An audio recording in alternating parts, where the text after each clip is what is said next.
네, 안녕하십니까. 행정안전부 재난대응정책과의 이민규 사무관입니다. 네, 이번 시간은 2021년 지역자율방재단 활성화 정책을 주제로 교육을 가지도록 하겠습니다. 네, 강의 순서는 그 재난에 대한 이해, 그리고 이제 20년도 풍수 인명피해 사례에 대해서 좀 알아본 후에 현재 이제 지역자율방재단의 현황을 분석하고 그 현황 분석을 토대로 21년에는 어떤 그런 활성화 정책들이 있는지에 대해서 알아보도록 하겠습니다. 재난의 이해입니다. 네, 재난이란 국민의 생명, 신체, 재산과 국가에 피해를 주거나 줄 수 있는 것으로 저희 법에서 규정을 하고 있고요. 재난안전법은 각종 재난으로부터 이제 국토를 보존하거나 국민의 생명, 신체의 안전과 재산 보호를 위하여 국가와 지방의 안전관리 체계를 확립하는 것을 목적으로 합니다. 네, 다음으로 인간이 재난에 대해 어떻게 대응해 왔는지에 대한 변천사를 말씀드리도록 하겠습니다. 고대 중세에는 재난은 신의 행위라고 인식을 했습니다. 노아의 대홍수라든지 로마 대화재, 그리고 흑사병, 창궐 등 재난은 신이 내리는 벌이라고 생각을 했기 때문에 사람들은 기도만이 재난을 극복할 수 있는 방법이라 생각을 했습니다. 하지만 고대 중세부터 국가는 최소의 대응책을 마련하여 국민을 위한 행위를 시작했습니다. 예를 들어 로마 대화재 당시에 소방을 구성했고 그 소방수들이 로마 대화재 현장에서 불을 끄는 노력들을 했던 것을 예로 들 수 있을 것 같습니다. 다음은 리스본 대지진입니다. 1755년에 리스본 대지진은 강도 8.5에서 9 정도로 짧은 시간 안에 도시의 85%를 붕괴시킬 정도로 강력했습니다. 적게는 10,000명에서 많게는 10만 명 정도 사망자가 있었을 것으로 추정하는데 그 당시 리스본 인구가 20만 명 정도인 것을 생각했을 때는 얼마나 그 피해가 심각했는지 알 수 있습니다. 그래서 근대에는 재난을 신의 심판으로 해석하던 관점에서 조금 벗어나 인간 중심의 재난관리 개념을 탄생시키기 시작했습니다. 재난의 원인이 되는 현상에 대한 과학적 연구를 진행하기도 했었습니다. 18세기에서 20세기 초기에는 국가구호제도가 발전하기 시작했습니다. 1803년 포츠머스 뉴햄프셔 대화재 때는 미국 최초로 연방정부가 주정부와 그 지방정부의 복구활동을 지원하는 법안이 등장하기 시작했습니다. 또한 1927년 미시시피강의 하류가 범람했을 당시에도 이 사건을 계기로 1905년에 공식 구호 기관으로 지정돼 있던 적십자사가 구호 활동을 본격적으로 전개하기 시작했습니다. 그래서 재난 피해를 극복하기 위한 복구와 그리고 피해자 구호에 대한 국가 책임에 집중이 되기 시작했고 자연현상과 시설안전 기술에 대한 연구를 통한 예방 기능을 강화하기 시작했습니다. 20세기 중반 이후로는 재난을 사회 문제로 인식하기 시작했습니다. 재난과 사회와의 연관성에 대한 고민을 하기 시작했고 사회 전반의 재난 대응 역량을 강화하기 위해 노력하면서 또 이제 보험 제도가 발전하기 시작했습니다. 그리고 다음으로 이제 방재단과 가장 관련이 있을 것 같은데요. 이 시기부터 조금씩 시민이 참여하는 재난에 강한 도시 만들기라고 시민이 조금씩 참여를 하기 시작했습니다. 1995년 일본 고베 대지진 당시에도 전체 이제 구조된 사람이 한 35,000여 명 정도 됐었는데 그 중에 80% 정도가 내 이웃 주민이나 아니면 친지로부터 이제 구조가 되었다고 이렇게 이런 설문이 있었습니다. 이와 마찬가지로 시민이 참여하는 그러니까 지역자율방재단 활성화를 통해서 그 재난에 대응하는 그런 체계가 근대부터 조금씩 시작되었다고 보시면 될 것 같습니다. 네, 그렇다면 현대사회 같은 경우는 신종 복합 재난이 발생하기 시작했습니다. 후쿠시마 원전 사고 같은 경우는 쓰나미로 인한 그런 자연현상이 유발한 사회 재난이었고 태국 대홍수 같은 경우는 이게 대홍수로 인해서 반도체 공장이 침수를 당했었는데 이 사건을 계기로 이제 아시아 컴퓨터 산업에 지대한 영향을 끼치기 시작했습니다. 즉 재난이 재난으로만 끝나는 것이 아니라 사회 경제적으로 영향을 끼치기 시작했습니다. 그리고 구제역, 그리고 현재 일상생활에도 많이 만연해 있는 코로나19 등 신종 재난들이 많이 발생하기 시작하였습니다. 그렇다면 자연, 사회재난 구분이 어려운 복합재난이 증가하고 있고 또 코로나19와 같이 사회재난 발생 빈도가 증가하면서 기후변화에 따른 극한 기상재해, 그런 국지적 호우라든지 이런 현대 재난에 대해서 대응하기 위해서는 저희가 어떻게 해야 될지 한번 고민을 해보겠습니다. 바로 이제 민간 방제 기능 강화를 통한 초기 대응 역량 제고입니다. 현대 그 재난의 특징을 봤을 때에는 예측하기 어렵다는 게 가장 큰 것 같습니다. 복합재난도 그렇고 기후변화도 그렇고요. 예측할 수 있는 재난 같은 경우는 미리 대비를 하거나 대응을 함으로써 어느 정도 피해를 경감을 시킬 수 있습니다. 근데 현대 재난의 그런 특징을 봤을 때에는 예측하기 어렵고 그런 부분들이 이제 대응하기 위해서는 개인이 방제 능력을 가지고 있거나 아니면 조금 더 나아가 마을이나 읍면동 단위에서부터 방제 기능이 강화가 돼야지 초기에 대응이 가능할 것으로 판단됩니다. 네, 다음은 20년 풍수의 인명피해 사례입니다. 첫 번째 사례는 농경지에 이제 집중호우로 인해 이제 물이 가득 차 있었습니다. 이런 이제 물을 빼기 위해서 저희 흔히 이제 물골을 틀어 간다라고 하는데 물골을 트기 위해 이제 배수로 작업을 하던 도중 한 분이 이제 휩쓸리기 시작했고 그 휩쓸리는 과정에서 다른 분과 이제 엉켜서 두 명이 휩쓸리기 시작했습니다. 그 옆에 있던 한 분이 또 두 분을 구하기 위해서 뭔가 이제 행동을 하다가 같이 휩쓸리면서 세 명이 사망하는 사고가 일어났습니다. 두 번째 사례 같은 경우는 그 한 분이 이제 사전 대피를 했었거든요. 이웃 주민 집으로 이제 안전가옥으로 사전 대피를 했었다가 집으로 뭔가 물건을 가지러 가기 위해서 잠시 집에를 들렸는데 옆에 있던 곳이 이제 무너지면서 같이 주택과 함께 휩쓸려 가면서 한 명이 사망하는 사고가 발생했습니다.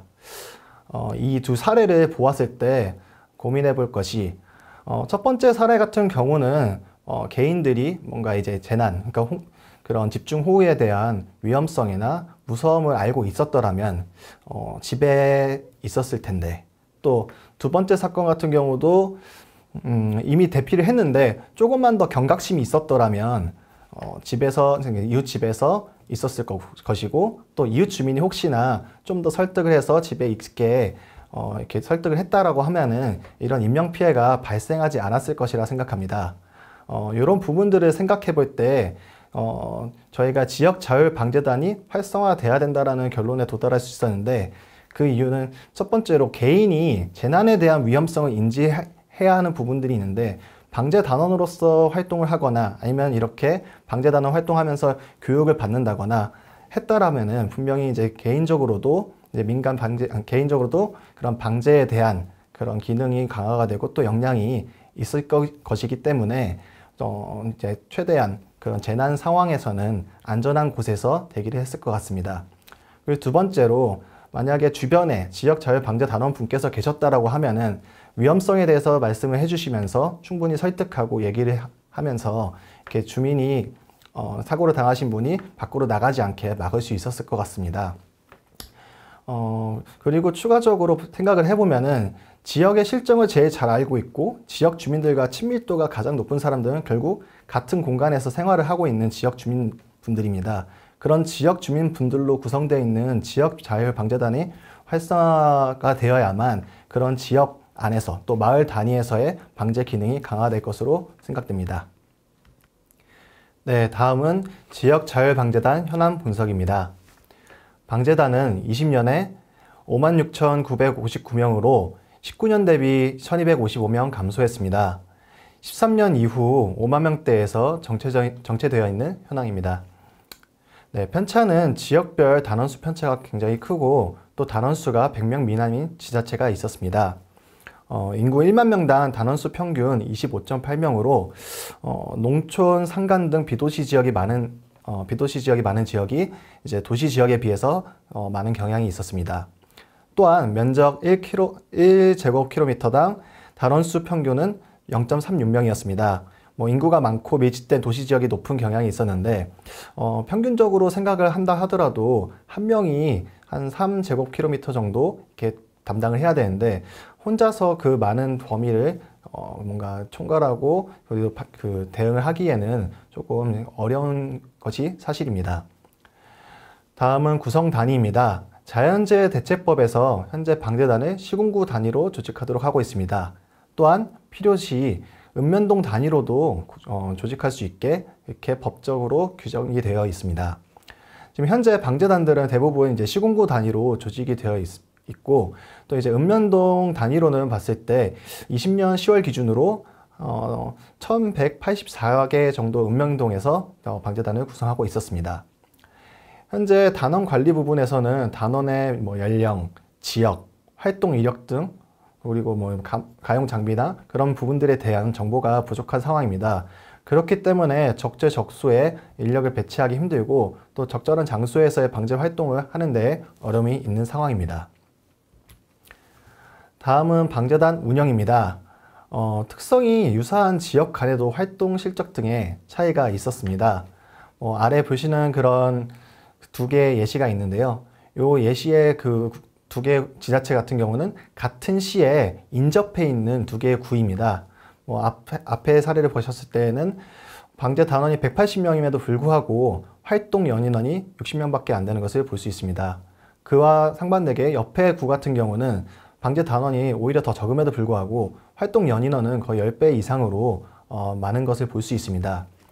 만약에 이 두 지자체가 먼 곳에 있는, 그러니까 지역적으로 거리가 멀고 또 재난 특성이 다르거나 지역 특성이 다른 곳이라고 한다면은 다른 요인들이 좀 작동을 할 수 있겠지만 이렇게 인접해 있는 것을 고려해 봤을 때 얼마나 이제 관심을 가지고 있는지 또 얼마나 열정적으로 활동을 하고 있는지에 따라서도 운영적인 측면에서 그런 차이가 발생하는 것을 알 수 있었습니다.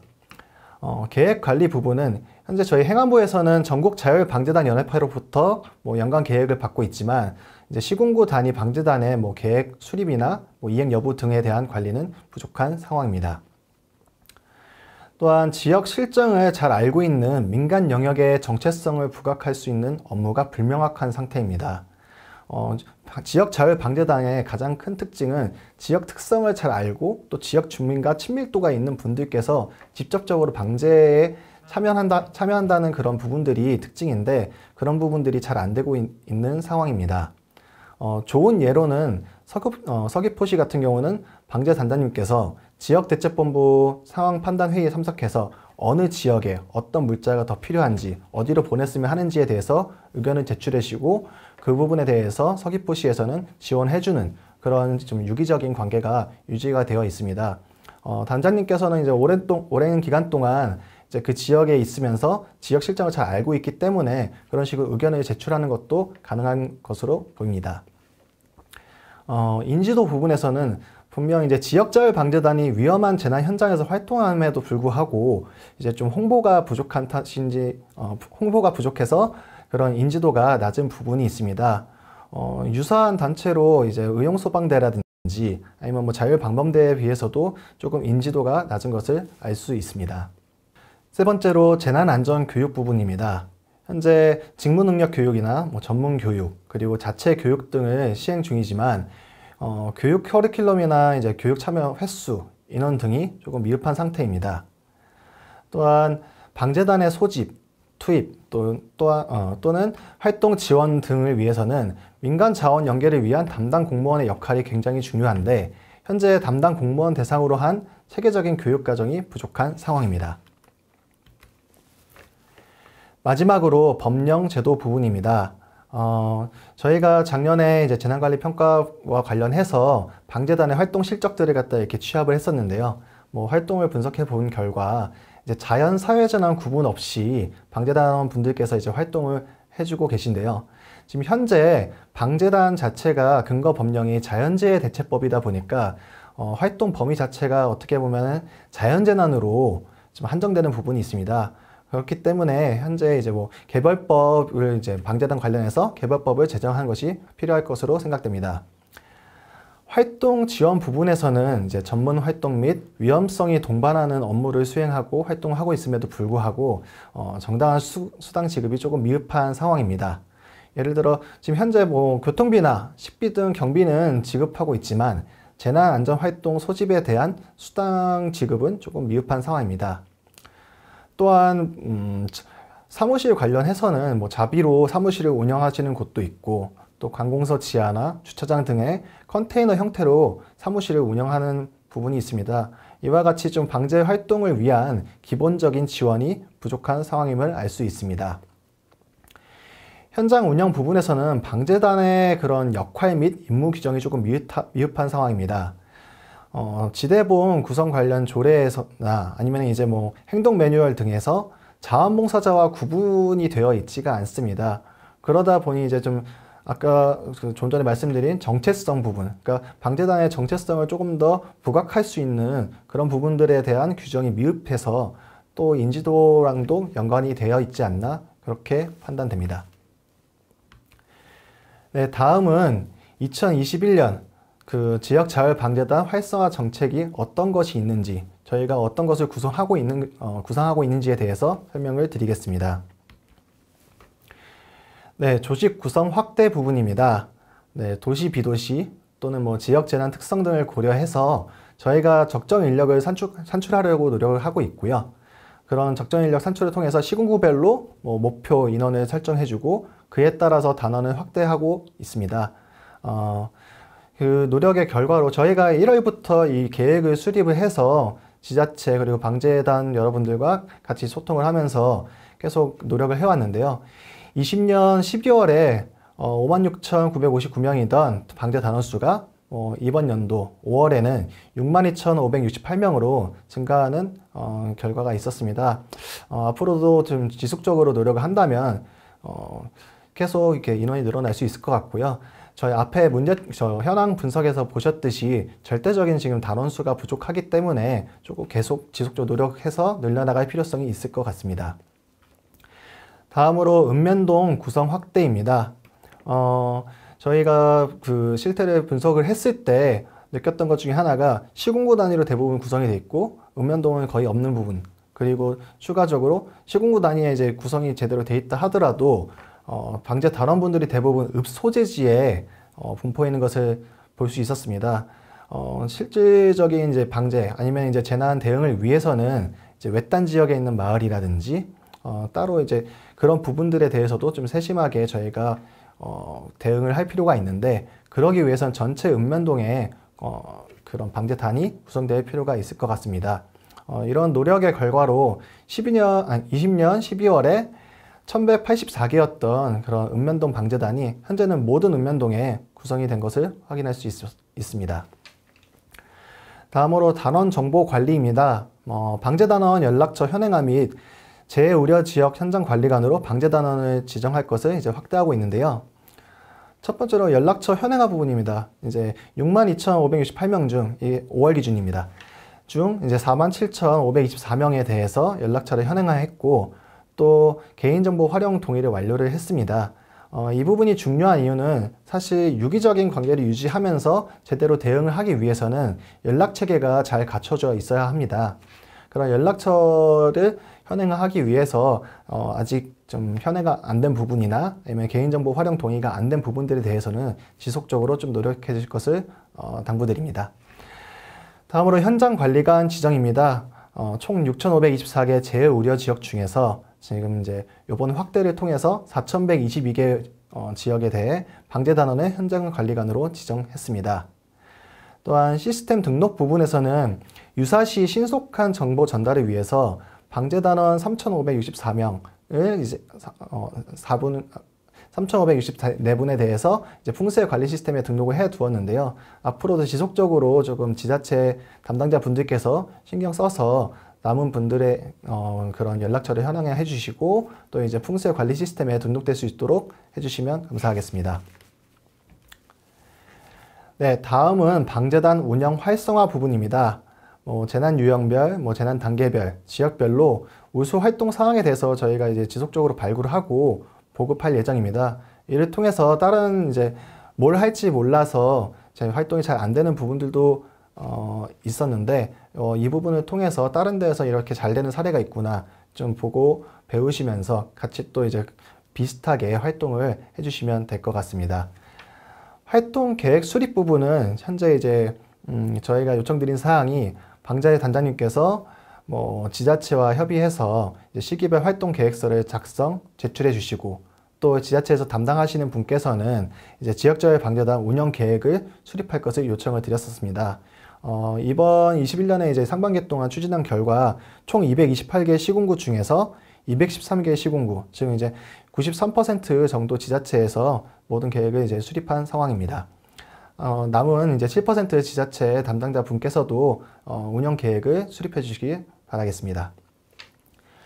활동 범위 확대 부분입니다. 구호 지원 기관 활동이라든지 아니면 지대보건 상황 판단 회의에 참여해서 아까 말씀드린 이제 서귀포시 사례처럼 이렇게 대응 활동을 해주시고 또 이제 지자체 그런 활동에 지원을 해주시면 좋을 것 같습니다.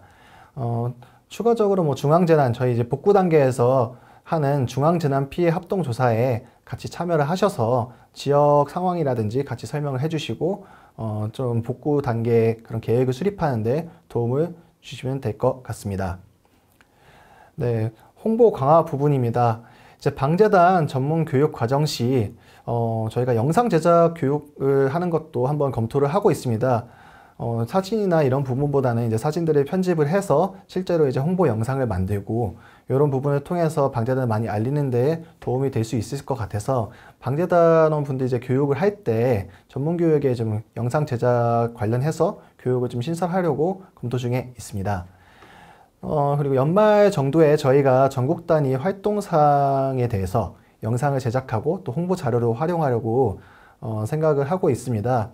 지금 현재 저희 밴드나 이런데 그 커뮤니티를 통해서 계속 사진들을 올려주고 계시는데 활동하시는 모습이나 또 좋은 사진들 많이 올려주시면은 저희가 연말에 영상을 제작할 때 좀 많이 활용할 수 있도록 하겠습니다. 네, 전문성 강화 부분입니다. 코로나19 등 신규 재난에 어떻게 대응을 해야 할지 또 현재 재난 발생 추이가 어떻게 되는지 등 좀 더 이제 현실적인 교과목들을 추가하려고 합니다. 또한 이제 담당 공무원이나 방재단원 대상 신규 교육을 개설을 이제 협의 중에 있는데요. 예시로 지역자율방재단 관리과정이라 해서 담당 공무원 대상으로 한계 기수 40명 또는 이제 지역자율방재단 체험과정으로 해서 방재단원분들 대상으로 15개 기수 500명 정도 이렇게 신규 강좌를 개설해서 교육이 진행될 수 있도록 협의를 하고 있습니다. 직무능력 교육 같은 경우는 작년에도 이제 매년 저희가 이게 진행해 오고 있는데 이번 연도에는 좀 코로나19 상황들을 지켜보고 가능하다면은 지역을 좀 더 보다 세분화해서 교육 더 많은 인원분들께서 교육을 들으실 수 있게 확대를 하려고 하고 있습니다. 방재단 자체 훈련 부분은 이제 지역 내 위험 요인 등을 반영해서 자체 훈련을 실시해 주시면 되는데 예를 들어서 실제로 사고 구조 구급을 지자체나 아니면 소방, 경찰에서 이렇게 추진을 하고 있을 때 주변에서 같이 이제 교통 통제를 한다든지 이런 부분들에 대해서 미리 한번 훈련을 해주신다거나 아니면 이제 인근 지역자율 방재단과 이제 합동으로 훈련을 해서 언제 장비나 인력을 동원을 할지 이런 부분들에 대해서 같이 한번 고민을 해주시고 훈련을 하실 것을 권장드립니다. 마지막으로 교육 방식 다양화 부분인데요. 지금 이 영상과 같이 비대면 컨텐츠를 조금 많이 계속 개발을 하려고 하고 있습니다. 아무래도 코로나 상황도 있기도 하고 실제 효율은 조금 떨어질 수 있지만 어떻게 보면 더 많은 인원께서 그 교육을 시청해 주시고 함으로써 이제 좀 개인적으로 방제 그런 역량 아니면 이제 대응 역량을 기를 수 있을 것으로 판단이 됩니다. 또한 방재단에서 자체적으로 교육을 할 때 이런 영상들을 활용해서 교육을 하신다고 하면은 조금 더 효율적으로 교육이 진행될 수 있을 것 같습니다. 네, 마지막으로 법령, 제도 정비 부분입니다. 앞서 말씀드린 것처럼 저희가 이제 지역자율방재단법 제정 관련해서 이렇게 조금 노력을 하고 있는데 이 부분에서는 이제 사회재난 활동 부분을 확대한다거나 활동수당 지급, 장비 지원이나 복무 지도 감독 등에 대해서 이렇게 규정하는 것을 검토하고 있습니다. 네, 다음으로 활동 지원 부분인데 위에 있는 그 지역자율방재단법 제정과 관련해서 같이 연계해가지고 활동 지원 근거를 좀 마련하려고 합니다. 소집수당 부분 같은 경우는 현재 뭐 자연재해 대책법 시행령 제61조에 이런 지급 근거가 마련이 돼 있기 때문에 현재 지자체 조례에서 좀 그 부분을 좀 포함할 수 있도록 지자체 담당자분들과 계속 긴밀하게 협조하고 있고요. 또 관련해서 예산을 확보할 수 있도록 계속 요청을 드리고 있는 상황입니다. 다음으로 이제 포상 확대인데요. 우수방재단 활동 운영 사례 등을 발굴 공유해서 저희가 매년 포상을 추진하고 있는데, 이런 부분들이 많이 발굴이 된다고 하면은 저희가 좀 더 포상을 확대해서 드림으로써 좀 사기 진작이나 아니면 방제 활동 하신 거에 대해서 보람을 느끼실 수 있게 이렇게 준비를 하고 있습니다. 네, 마지막으로 위상 재정립 부분인데요. 현장 조치 매뉴얼이나 지대본 조례 등의 방재단의 자원봉사자가 좀 분리해서 구분해 가지고 역할 및 임무 등을 명시하려고 준비하고 있습니다. 네, 여기까지가 준비한 교육 내용인데요. 이런 교육 등을 통해서 방재단원분들 그리고 지역에서 지자체에서 단원이나 아니면 재난에 대응에 담당하고 계신 지자체 공무원분들께서 조금 더 재난 대응이 어떤 것인지 이해를 하고 또 어떻게 대응해야 되는지 이해함으로써 풍수해라든지 풍수뿐만 아니라 모든 재난에 대해서 좀 더 유기적으로 잘 대응할 수 있으면 좋겠고, 또 그로 인해서 그런 재난으로 인한 피해가 많이 경감되었으면 좋겠습니다. 네, 지금까지 교육을 시청해 주신 방재단원 여러분 그리고 지자체 공무원 여러분 감사합니다.